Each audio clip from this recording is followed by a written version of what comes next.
Sôm chùm riệp xua côn tặng ọc ní chỉ tí sờ lạnh bà. Ngày ní lục cru miền mê riêng mùi tiết tẹt tông nâng mê riêng phía xa ong khá. Thân nạ tí pram mối mê riêng tí buồn đầy unit 4 còn á. Tại miền chùm nông chừng tha time at home. Bạn lấy tha bê đời tè bà. Chẳng con an tam lục cru tặng ọc ní á. Ê, vocabulary. Vìจะสับเปียก่อนนะเรากรุบอกบานเชิญดองอะไรบ้าง Look at the picture and listen and repeat บ้างกระไรเมื่อรูปเพียบให้นังอ่านวอดเวียนะ wash บ้านในทักกัวสำอางนะ eat ยำ brush ดอกสำอางทำไมปะนะ clean เลียงสำอาง cook จำอันก่อนนะบ้านจัง B spelling ประกอบนะ spell each word in the box with your partner បាទប្រកបពាក្យនៅក្នុងប្រអប់ជាមួយនឹងដៃគូរបស់យើងកូនណាបាទ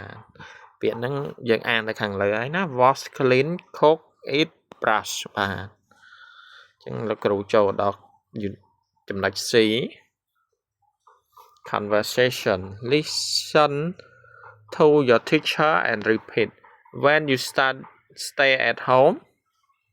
I usually stay at home in the afternoon ពេលណាអ្នកឯងនៅផ្ទះខ្ញុំ80%ហើយដែលនៅផ្ទះពេលថ្ងៃណាកូនណាបាទ usually ហ្នឹងបានន័យថា80% What do you do in the morning I wash my face practice and clean the house ខ្ញុំអ្នកធ្វើអ្វីនៅពេលព្រឹកខ្ញុំ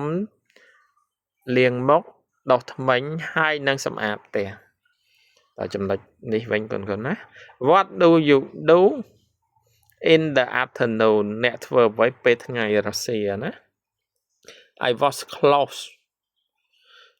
chat with my parents and play sport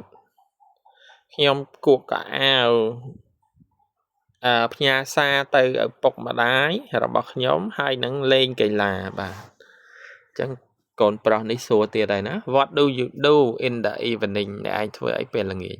I cook food ខ្ញុំ have dinner and study ខ្ញុំចម្អិនអាហារហើយ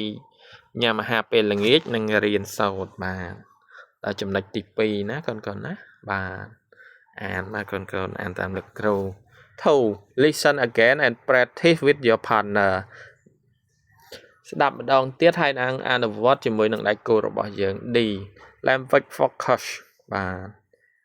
ទនេះដូចវេយ្យាករណ៍អញ្ចឹងណា present simple with part of the day present simple ហ្នឹងបានន័យថាការធម្មតាណាជាមួយនឹងផ្នែកនៃថ្ងៃដូចថាយើងដាក់ evening morning អញ្ចឹងណាអញ្ចឹងចូលយើងអានមកកូន question សំណួរ when do you stay at home answer I usually stay at home in the afternoon clear ហ្នឹងដូចនៅខាងលើដែរកូនណាបាទ what do you do in the morning I wash my face practice and clean the house នេះ what does she do in the evening she cook has dinner and study E reading អានអត្ថបទកូនណា 1 read the text Virya is a good son from Monday to Saturday he go to school he help his parents with housework at weekend he has a lot of things to do he get up at 6:30 in the morning he prepare his bedroom brush his teeth and wash his face he water flower and feed chicken he has breakfast with his family after breakfast he clean the house and wash the clothes he has lunch with his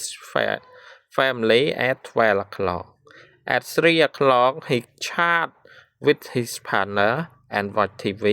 he enjoy doing the homework ចឹងលោកគ្រូសូមបកប្រែអត្ថបទណាវរៈគឺជាកូនប្រុសដ៏ល្អម្នាក់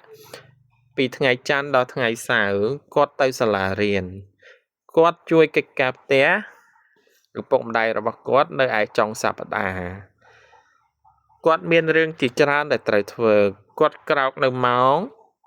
6 កន្លះនៅពេលព្រឹក គាត់រៀបចំបន្ទប់របស់គាត់ដោះសម្អាតថ្មីរបស់គាត់លាងលុបលាងមុខរបស់គាត់ស្រោចផ្កាហើយនឹងឲ្យចំណីមាន់គាត់ញ៉ាំអាហារពេលព្រឹកជាមួយនឹងគ្រួសាររបស់គាត់បន្ទាប់ពីអាហារពេលព្រឹកគាត់សម្អាតផ្ទះហើយនឹងគក់កៅអៅ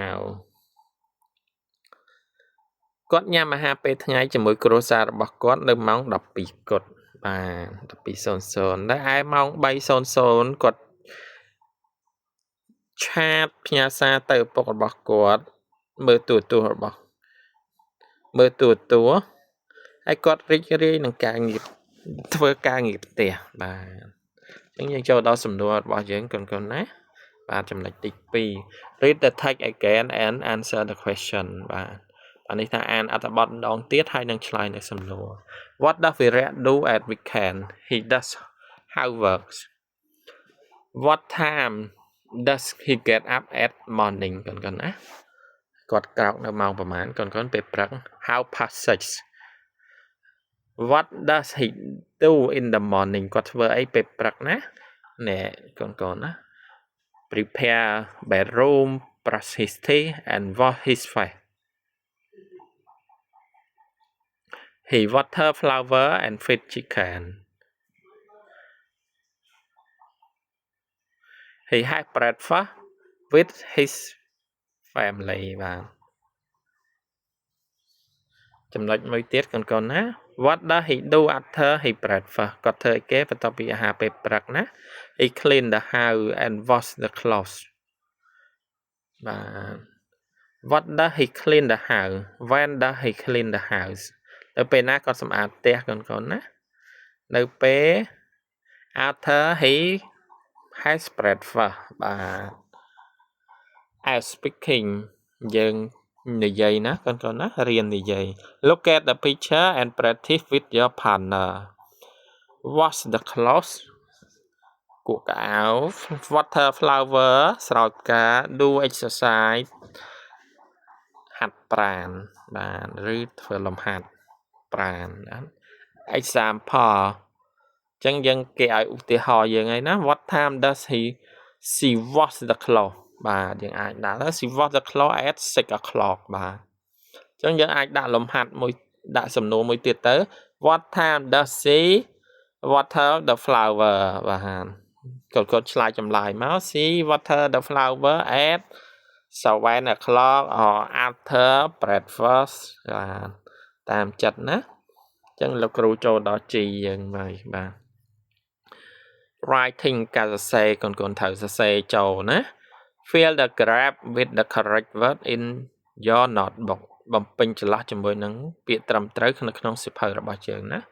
brush ដុសសម្អាត chat និយាយជាមួយឬផ្ញើសារឆាតទៅ clean សម្អាត cook ចម្អិន wash គក់ have breakfast ញ៉ាំអាហារពេលព្រឹកអញ្ចឹងឬមួយក៏ have មានណាអញ្ចឹង example I brush my teeth 3 times a day I គេកូនអាចចុច my face after I get up I wash my face or I គេកូនណា I clean my face អញ្ចឹងសូមជពាក់ឥឡូវនឹងមួយសិនណាខ្លាចខុស my mother cook food for my family at the weekend I have dinner with my friend I chat with my parents about my study every Sunday I help my parents to អីគេកូន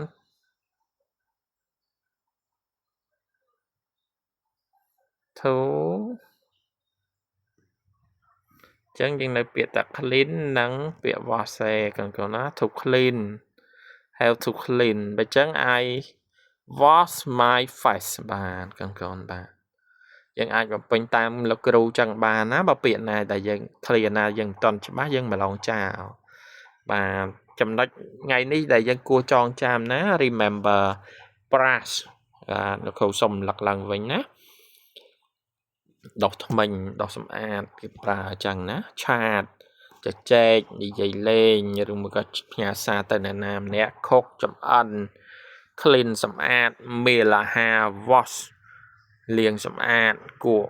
eat ញ៉ាំបាទ present simple របស់យើងថ្ងៃនេះបាទ with part of the day question when do you stay at home answer I usually stay at home in the afternoon question 2 what do you do in the morning I wash my face